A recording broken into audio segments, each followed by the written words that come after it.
Ezekiel, meaning, may God strengthen him, God will strengthen, is the central protagonist of the book of Ezekiel in the Hebrew Bible. In Judaism, Christianity, Islam and the Baha'i faith, Ezekiel is acknowledged as a Hebrew prophet. In Judaism and Christianity, he is also viewed as the author of the book of Ezekiel that reveals prophecies regarding the destruction of Jerusalem, the restoration to the land of Israel and the millennial temple visions, or the Third Temple, life. The author of the book of Ezekiel presents himself as Ezekiel, the son of Buzi, Ezekiel chapter 1 verse 3, born into a priesthood lineage of the patrilineal line of Ithamar, and resident of Anathith. Apart from identifying himself, the author gives a chronology for the first divine encounter which he will present. He states that it happened in the 30th year, Ezekiel chapter 1 verses 1-2, which may be a reference to his age at the time. In such a case, the approximate year of birth is 622 BC. He also dates the event 5 years after the exile of King of Judah Jehoiachin by the Babylonians, a recurring dating pattern throughout the book.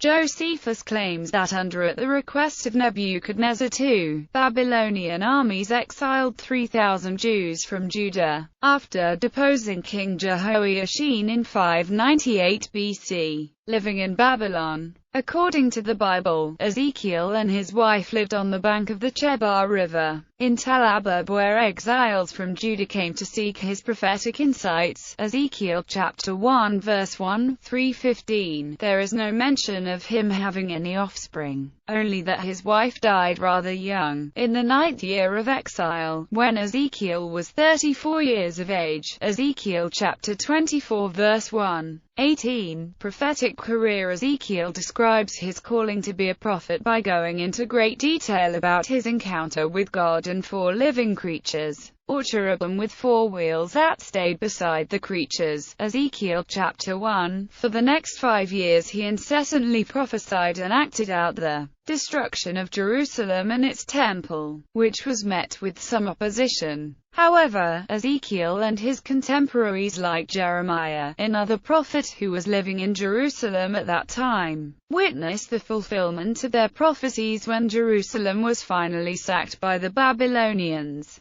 The date of the sacking, 587 BC, is confirmed by Babylonian cuneiform records discovered by archaeologists. Ezekiel was 50 years old when he began to have visions of a new temple. He served as a prophet for at least 22 years until, according to Ezekiel, last experienced an encounter with God in April 570 BC. Ezekiel chapter 29 verse 16. His time of death has not been recorded. Worldviews. Jewish tradition. Ezekiel, like Jeremiah, is said by Talmud and Midrash to have been a descendant of Joshua by his marriage with the proselyte Rahab. Some statements found in rabbinic literatures posits that Ezekiel was the son of Jeremiah, who was called Utzi because he was despised by the Jews. Ezekiel was said to be already active as a prophet while in the land of Israel, and he retained this gift when he was exiled with Jehoiachin and the nobles of the country to Babylon. Rava states in the Babylonian Talmud that although Ezekiel describes the appearance of the throne of God,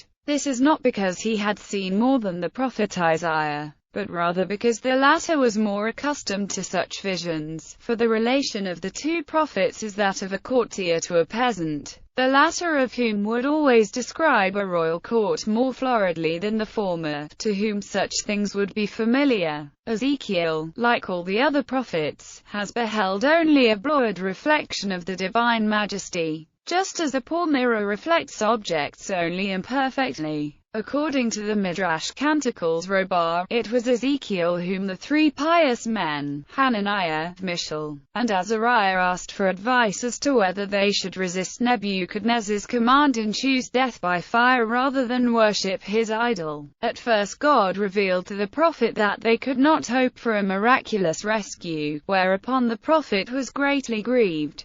since these three men constituted the remnant of Judah. But after they had left the house of the prophet, fully determined to sacrifice their lives to God, Ezekiel received this revelation: Thou dost believe indeed that I will abandon them. That shall not happen, but do thou let them carry out their intention according to their pious dictates, and tell them nothing. Christianity. Ezekiel is commemorated as a saint in the liturgical calendar of the Eastern Orthodox Church, and those Eastern Catholic churches which follow the Byzantine Rite, on July 23. Ezekiel is commemorated on August 28 on the calendar of saints of the Armenian Apostolic Church, and on April 10 in the Roman Martyrology. Certain Lutheran churches also celebrate his commemoration on July 20.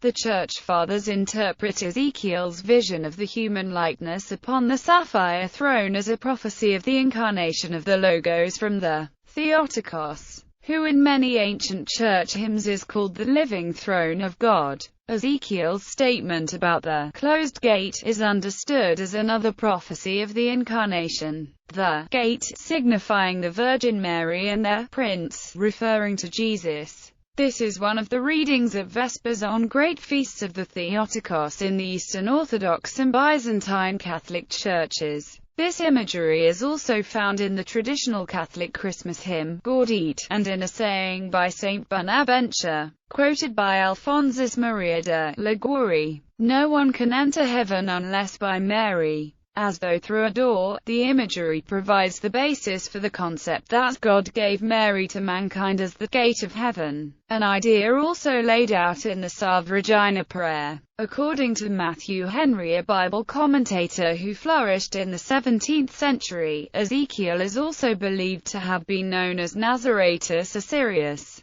a teacher to Pythagoras. However, James Ussher, in his writings of the Ussher chronology, republished as The Annals of the World, claims that this is a mistake, basing his opinion on the writings of Clemens Alexandrinus. However, Sir William Smith, in his Bible Dictionary, points out that John Selden, among others, consider it a possibility. In the book Pythagoras, Greek philosopher, it states, Nazaratus, the Assyrian, one of Pythagoras' masters, was supposed to be the prophet Ezekiel, and Thomas Stanley's Life of Pythagoras says that Ezekiel and Pythagoras flourished together. Mormonism since 1830. The Church of Jesus Christ of Latter-day Saints has identified the Book of Mormon with a record of the Stick of Ephraim, while the Stick of Judah is identified with the Bible. Islamic tradition. Ezekiel is recognized as a prophet in Islamic tradition, although not mentioned in the Quran by the name of all Muslim scholars.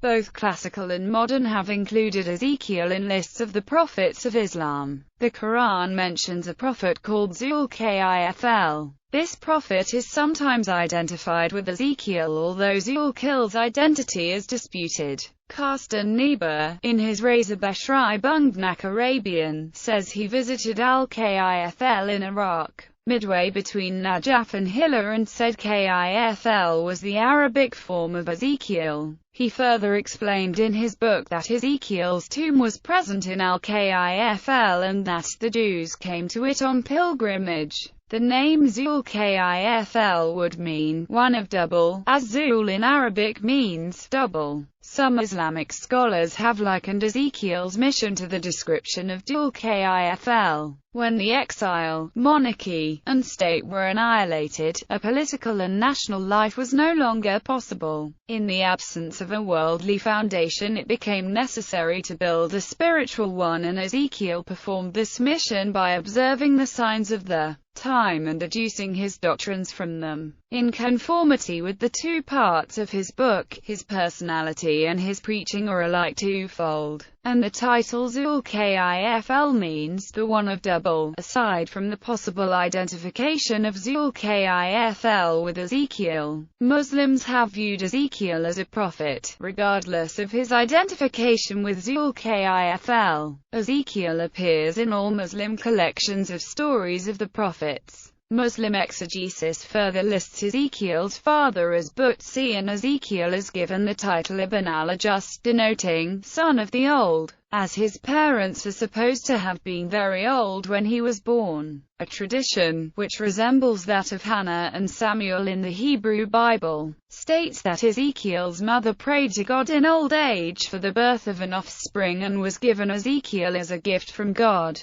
Bibliography Ibn Qutayba, Almarov ed. S. Ukasha, 51. Tabari, History of the Prophets and Kings, 2, 53-54. Tabari, Tafsir v. 266. Masoudi, Maruj, I. 103 ff. K. Al-Badwa el-Tariq, I. 4/5 and 98 100ths. Ezekiel. Abdullah Yusuf Ali, Holy Quran. Translation and Commentary, Note. 2473. Emil Heller Henning 3. Ezekiel's Temple. A Scriptural Framework Illustrating the Covenant of Grace, 2012. Tomb. The Tomb of Ezekiel is a structure located in modern-day South Iraq near Kefal, believed to be the final resting place of Ezekiel. It has been a place of pilgrimage to both Muslims and Jews alike. After the Jewish exodus from Iraq, Jewish activity in the tomb ceased, although a disused synagogue remains in place.